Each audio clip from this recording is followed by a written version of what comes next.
tapos ginagawa niyong kwela dahil kilala niyo sila. Can you put emphasis on that, Miss Kay? Importante ito, lahat ng celebrity natin, game. Wala silang pakialam. Diba? Diyos ko parang magano namin si Gas Abelino. Si Sir Gas, ganun lang siya. Fun lang siya, pero ang same kami puso. Yung best kami miyak dito. Yung mga eksenang nakakaya kasi para sa mga big official nila, yun yung ano eh, yung maganda. Tapos at the same time, yung hidden talent na, ay nakakanta pala si Bakla, gano'n. Saya.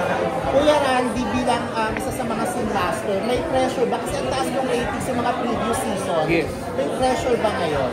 Wala namang pressure dahil alam namin tatangkilikin nila eh. Eh kung mapapanood nyo siyempre yung trailer namin, yung trailer ba? Oo, ang trailer.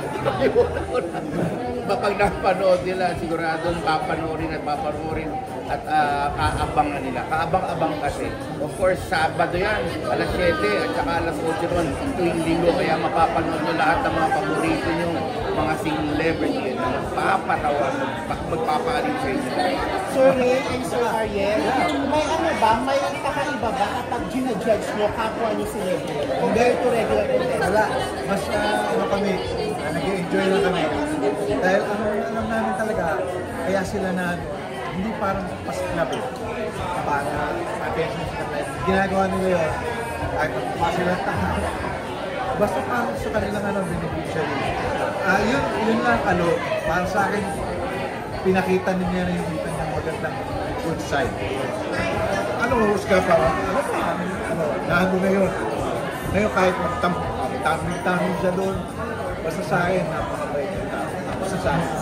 Sir Ariel, pamantayan pag celebrity ang contestant? Well, actually, mas stressful pag hindi celebrity. Kasi mas ano, you have to be more delicate. But you say, kasi you don't want to break ruin their future ng mga celebrities. We actually have more fun when we judge the celebrities. Kasi we can work out with them. And actually, some of our celebrities, celebrities, kahit pa paano, we are a fan of, nakita namin, hinahangan namin ang ginagawa. And so to see them perform and know they're performing for a reason and for a cause, that's, for us, we benefit from that. Thank you po. Photo lang, ma'am, sir. 1, 2, 3. One more. Cheers!